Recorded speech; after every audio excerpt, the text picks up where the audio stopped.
మీ business ఏదైనా మీ ఊర్లో promotion చేయాలంటే అది సుమన్ టీవీతోనే సాధ్యం. ఇప్పుడే సంప్రదించండి. Welcome to Suman TV Kothagudem.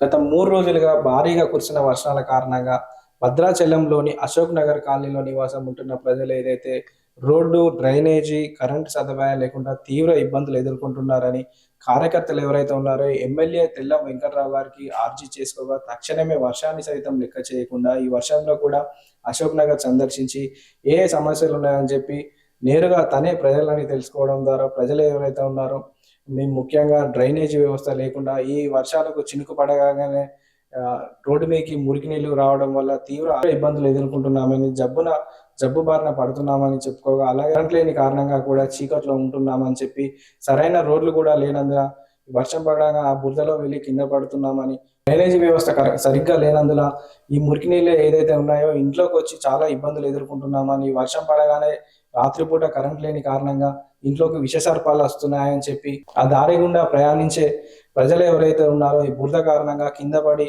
అంతేకాకుండా ఈ భారీ వర్షాల కారణంగా ఏదైతే వాటర్ లోపలికి వచ్చి ఇంట్లో ఉన్న సామాన్లు కూడా కొట్టుకుపోతున్న పరిస్థితి నెలకొంది అని చెప్పి ప్రజలైతే వినిపించుకోవడం జరిగింది. తక్షణమే ఎమ్మెల్యే వెంకట్రావు గారు స్పందించి అధికారులకు ఆదేశించడం జరిగింది. ఏ సమస్యలు ఉన్నాయో వాటిని వెంబడే పరిష్కరించాలని అధికారులు స్పందించి ఏ సమస్యలు ఉన్నాయో తక్షణమే మేము చూసుకుంటామని చెప్పి ఎమ్మెల్యే గారికి చెప్పడం జరిగింది. ఇంటింటికి తిరిగి వారి సమస్యలు ఈ వర్షంలో కూడా లెక్క చేయకుండా ఎమ్మెల్యే తెల్లం వెంకట్రావు తెలుసుకోవడం వల్ల ప్రజలు కూడా ఆనందం వ్యక్తం చేశారు.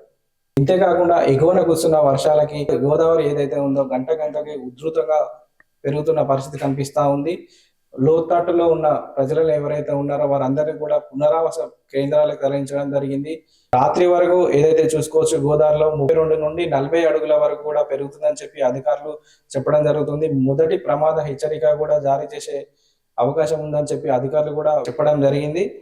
ఈ లోతట్టు ప్రాంతాలలో ప్రజలు ఎవరైతే ఉన్నారో వాళ్ళు అప్రమత్తంగా ఉండాలని చెప్పి ప్రభుత్వం అయితే చెప్పడం జరుగుతూ ఉంది. కెమెరామెన్ శివతో నేను మీ రాజ్, సుమన్ టీవీ, భద్రాచలం.